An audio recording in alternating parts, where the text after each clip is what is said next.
Thanks for checking out Chamber Web TV. This is Cambridge Votes 2014, a conversation with the candidates for the upcoming October 27th municipal election. I'm Greg DeRocher, President and CEO of the Cambridge Chamber of Commerce, and it's my pleasure to sit down with the regional chair and candidate in this election, Ken Seiling. Ken, how are you? Good to see you, Greg. Good to see you too. Thanks very much for coming in. My pleasure. I know it's a busy time, and I know Ken Seiling loves to talk to people, so getting you in here all alone is sometimes a challenge, but it's great to have you here. Well, that's what I'm doing in this campaign, is, as I always do, talk to people. I think that's the best way of dealing with things. I can remember one time, a long time ago, when I was on council and I was running an election, and you said, why don't we go out to the Cambridge Centre together? And I thought, that'd be good. So we went out to the Cambridge Centre, and you said you were running into more people from Elmira and the townships than you were people from Cambridge. Right. It was a great experience, and it actually shows the draw of the Cambridge Mall. Yeah. But people really are regional here in many ways in their shopping and their entertainment, and they move back and forth quite fluidly. Yeah, well, that's what we do, right? We like to experience different things. Last weekend, my wife and I, we don't do it all the time. We probably should do more, but we were up at the cottage, and we're just up at Conestoga Lake.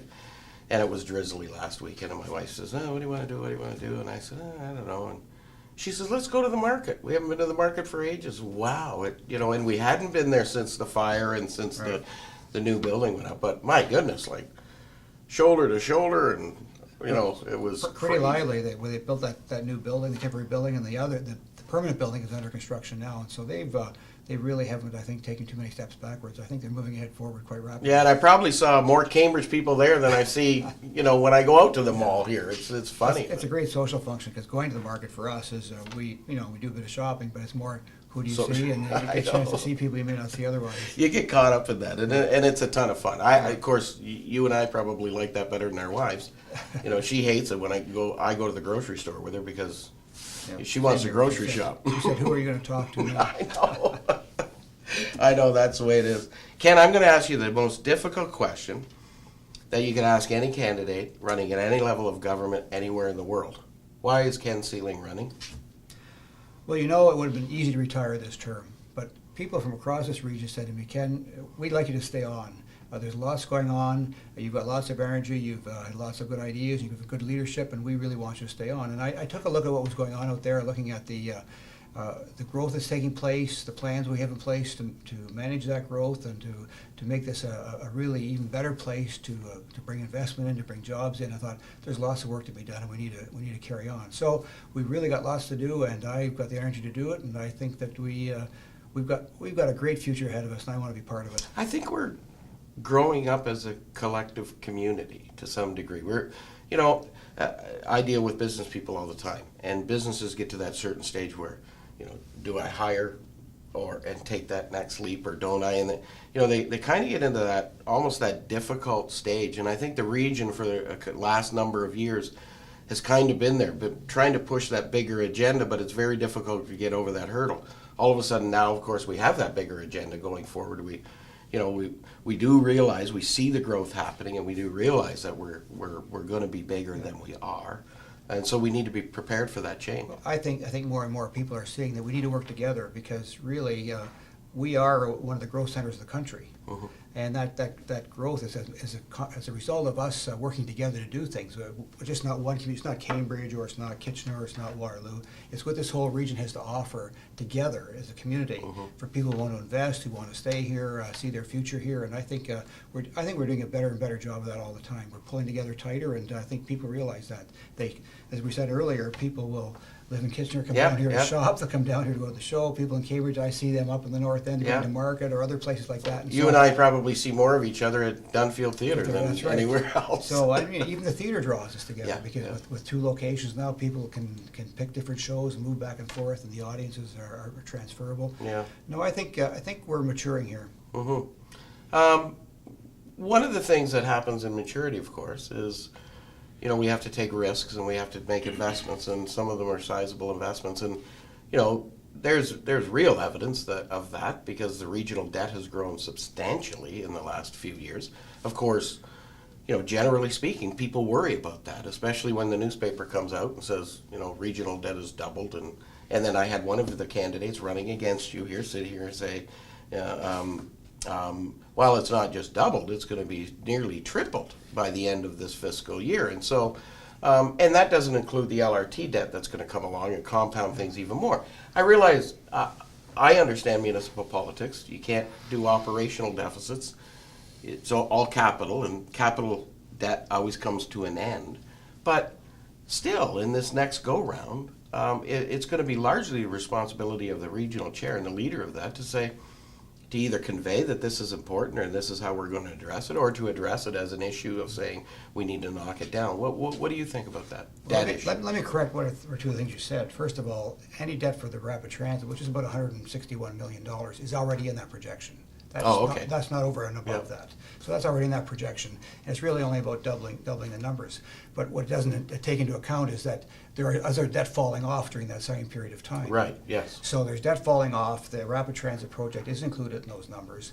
And the large part of those numbers is not transit. The largest number of those is buses, it's sewage treatment plants, it's water supply, it's EMS, it's purchase of buses, buildings, maintenance and upgrades and that sort of thing, radio systems for the police and the EMS.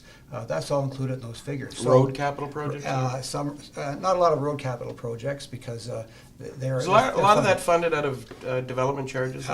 It's funded out of the levy and the development charges largely. So there's a lot of those sorts of things. So I was just thinking this morning, if you took back to the 60s and 70s in this community, particularly in the KW area, there was huge amounts of that because the province was growing. That's the period of growth. And for example, the money for the expressway was borrowed. The major expansion of the sewage treatment plants at that time was borrowed to finance things. That created the infrastructure that took us right through into the 80s and the 90s. And that's all paid for now. And that's all paid for now. And the issue is, and by the way, our debt levels are quite low by provincial standards. I mean, this idea that we're in debt over our heads, the province sets standards. Our debt levels really are below about a third of, are only not even a third of what the province allows us debt for communities. You can make comparisons to other communities. Their debt loads are far heavier than ours. But take a look at the Moody's report. And Moody's taking a look at our debt projections, and they think they're quite manageable. They're not out of line. They've maintained our AAA credit rating. They actually give us quite a good report card, if you want to put it that way. But I think that's something that a lot of people don't understand. People look at, because we always hear about this debt at the provincial level and the federal level, but largely those debts are accumulated through operating deficits. That's right. And those debts are very difficult to pay back. Well, they don't have a time frame where, and I think that's what people really don't understand. I've been trying to convey to them, look, there's such a thing as good debt and bad debt. When you buy a house, that's generally good debt because you're going to knock it down and then you've got a place to live for virtually free. And that's a good comparison because this debt is like the mortgage on your house. This is not borrowing money to do your operating expenses, to pay wages, pay your repairs, pay your taxes, pay your hydro and light bills, that sort of thing. This is actual building. And the fact is that if we don't make these investments in a period of growth, this community will start to shut down. If we can't expand, if we can't have sewage capacity, we can't have growth. Yeah. If we don't have water supply, we have to limit growth. If people want ambulances and they want buses to operate, those are the kinds of things that take place. And so I think this is I think there's an effort on some parts to really misrepresent what this debt is for. This is the debt to create the infrastructure that makes us a vibrant community. No, and that's fair, but it's something that, like people will always phone me and say, Greg, what's going on? Things are getting under control. We've been advocating at the local level here in the city of Cambridge saying, you know what, we're not investing in our community, so how do you expect private sector to invest? If the municipal jurisdiction needs to lead the way for investment so the private sector will come and follow in. And the real test on that is what the impact of that borrowing is on your property taxes and on your rates. And we've been able to maintain our property taxes around the rate of inflation, very close to the rate of inflation for a number of years, and we'll do that so into the future. This is just spreading the cost out over a longer period of time because it's not fair that people today pay for all the benefits that people are going to get 10 and 20 years down the road. We need to share those costs with those people who are going to benefit from them and make them affordable, and this is how we do it. I always tell people you're not saddling your children with debt, you're saddling your children with assets. That's right. We are growing. We need to face up the fact that we're growing, and we need to build the infrastructure for growth. Yeah. Speaking of growth, something that's near and dear to our heart, of course, is economic development. Chambers of Commerce love economic development. We had CTT for the longest time, which was generally an arm's length agreement with the municipal responsibilities in this area to do foreign direct investment. And now we've, as a result of some, happenings in economic development, we feel the need that we need to broaden our scope And City of Cambridge, and of course the Cambridge Chamber of Commerce understands that. We get that. Where our concern comes in a little bit is when you start to look at the responsibilities going forward from an economic development perspective, that it's critically important, now that the LRT is going to happen, that we focus our efforts on making that a success, because largely that's going to drive the balance of stage 2. If we can prove success here, then we'll be able to demonstrate that we're going to be able to have success in expanding that. The concern a little bit from Cambridge's perspective, we're an industrial community. We're the largest per capita factory worker in the province of Ontario. We are what we are. And we're not going to put LRT lines out in the industrial sections. It's just not going to happen. So what our concern a little bit is the focus of attention is going to be so heavy on that, which we understand and we support because we're all taxpayers first. Is Cambridge going to be left out of that? And how would you as regional chair make sure that Cambridge is going to get the attention to industrial economic development that it probably needs to have? Well, I think I don't agree with your premise to start with. Okay, that's fine. In fact, we are putting in the bus rapid in the south end, first of all, as part of that system, because we need to build a ridership in the south end to advance the LRT. And we are actually, the line itself creates the stimulus along the way. So that investment will create that stimulus, and we're already seeing that happen already. Just in terms of the rapid transit project, the region is supporting up to about $1 million a year to the City of Cambridge to try and do projects that will enhance the growth along that line by one means or another that will actually expedite the rapid transit coming sooner. So there's about $1 million a year that's being funneled into there that isn't going into the other municipality. That Cambridge is getting that. But also in our growth management, in our planning for that, the region is actually, and this is a consensus among all the municipalities, designated the future greenfield industrial lands. And those are all basically in Cambridge and Woolwich. Yep. And in fact, when we prioritize which ones are going to come first, we've actually prioritized the Cambridge lands. We've moved probably not as fast as we'd like to, but over the last 2 years to try and bring those lands on in Cambridge. Oh, I think recently it's advanced very quickly. And it's moved along very quickly lately. And so, and we've moved very quickly to try and expedite that to help Cambridge bring those lands on stream. And we're doing some issues. For example, we're taking over Speedsville Road, which is a very, very expensive part of the proposition in terms of longer term development of that land, which will take that off Cambridge's plate, will make it more feasible for Cambridge to do its part of the servicing. And we want to bring some of that large lot development area on very quickly, and we're doing that. So there's a regional move to try and support the greenfield development lands in Cambridge, both practically through the planning, but also financially through taking on some of these projects and helping out. But when you start to develop your strategy around economic development, when you need that focus on that, because you're talking to two different people. If you're intensifying along an LRT and you're also talking to people about greenfield industrial land expansion, you're talking to two different sectors of business. But I think the whole intent of the new Economic Development Corporation is to speak to all sectors. So that strategy really is to speak to economic development on all fronts. And so I think this is going to be a great tool to use to, in fact, promote the lands, not only the large lot lands, but the other lands that Cambridge has as well in there. And I think that this really positions Cambridge and will show a lot of both regional support, big R regional and small R regional support for Cambridge and bringing those lands on stream. Because we think it's important. There's lots of capacity for smaller business development within the region, but the large lots are particularly important. And Cambridge is really at this stage of the game and will be for the next foreseeable future the only name of the game in town. And we want to make sure that happens. Yeah, very good. As you know, Cambridge Chamber of Commerce was opposed to LRT. But we were opposed not because we didn't believe in public transportation system. We didn't, our real premise was we thought it was the wrong technology at the wrong time, and that's debatable in any arena. And we were also concerned about the fact, primarily, that, in reality, we didn't see, because the large ridership gap that validates having LRT come to Cambridge was so monumental that we looked down the road as far as we could look and couldn't see it ever coming here. However, the good news being, democracy prevailed. We're getting LRT in the region of Waterloo. We have a government now that has a mandate. We have a member of that government that's now an MPP in Cambridge. I think there was indication from the Premier of the province, hey, maybe we can look at speeding up stage 2. As regional chair, what are you going to do to try and speed up phase 2? Well, what we've committed to do is construction's now started on phase 1. We've committed very quickly to start the environmental assessment necessary for stage 2, which is a prerequisite to doing anything, so that we're well positioned so that if the province or the federal government come along with funding assistance at some future date, that we can move more quickly. It all goes back to your earlier question that you talk about, well, we can't take on any more debt. Well, these are the kinds of things that, Yeah. that debt will help us do. So at some point or other, if we get the opportunity to take on the next phase of LRT, there will be some debt issues involved there. But if we're shutting the door on future debt or debt growth, then No that question limits about it. that. No question. So no, I think we're trying to put in place all the building pieces, and putting the BRT line in place is a first step.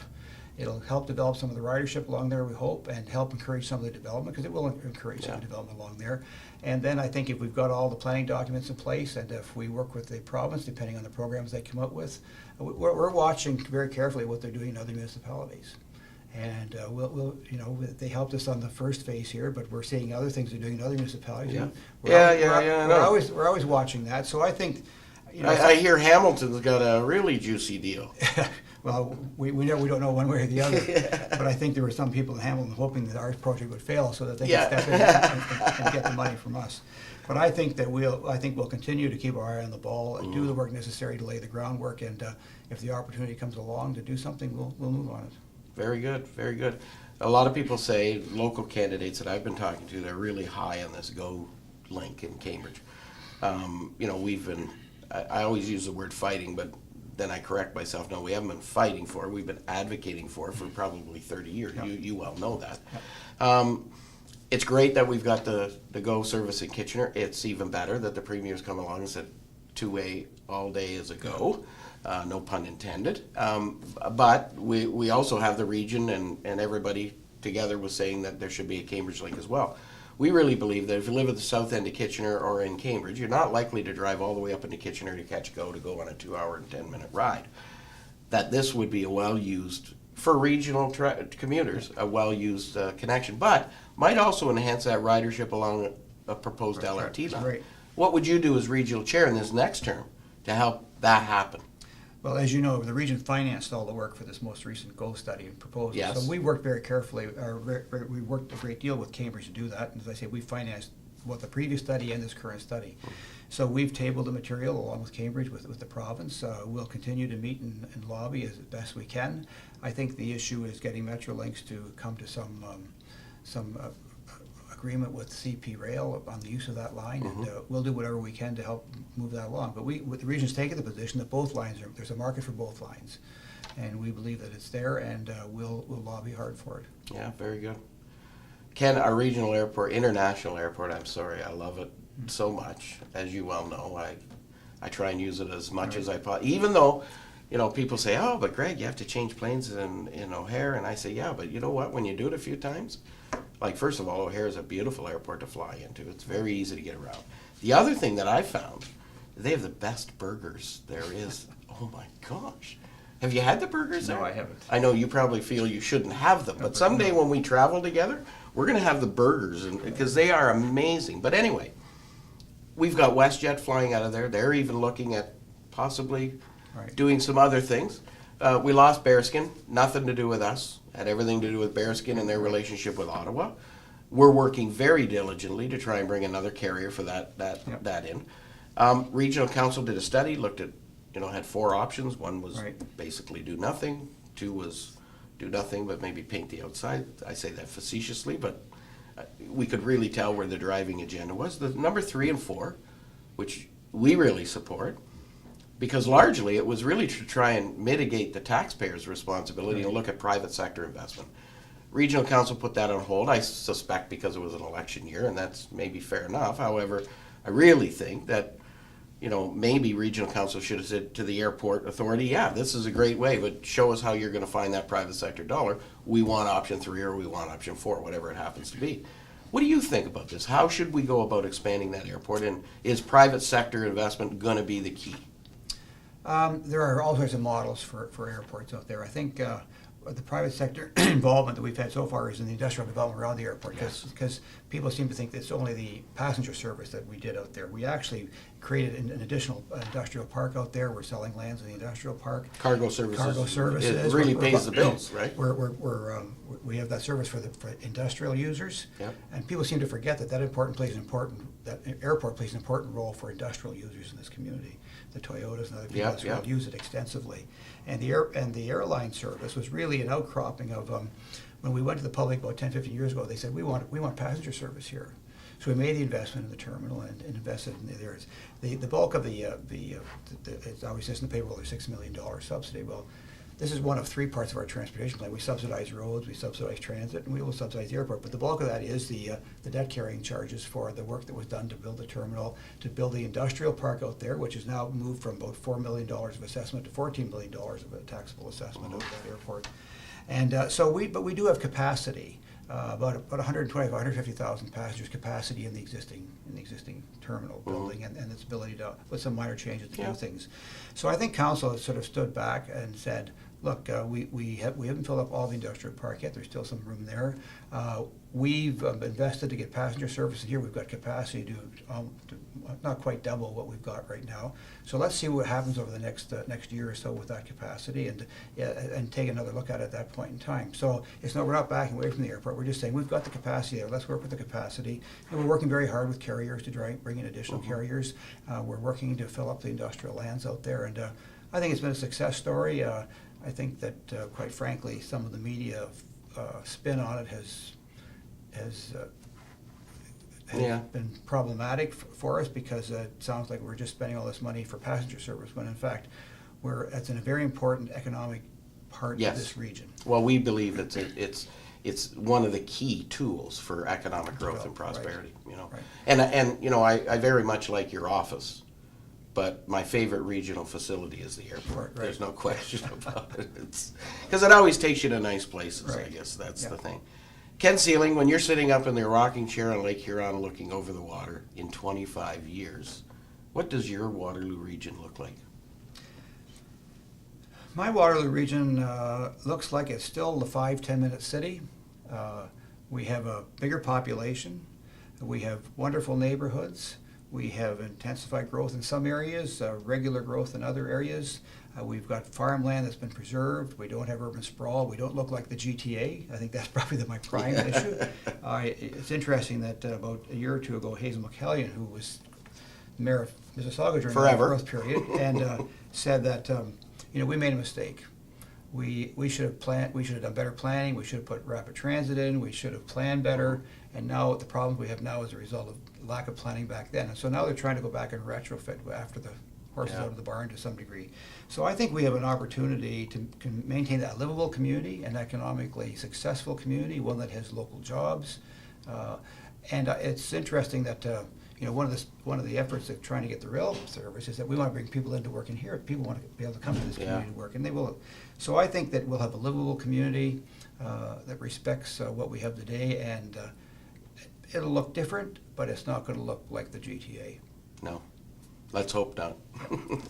Ladies and gentlemen, thanks again for checking out Chamber Web TV. This is Cambridge Votes 2014, a conversation with the candidates for the October 27th municipal election. Again, I'm Greg DeRocher, and it's been my pleasure to sit down with Regional Chair and candidate for this election, Ken Seiling. Ken, thanks very much. Greg. Good luck. Thank you.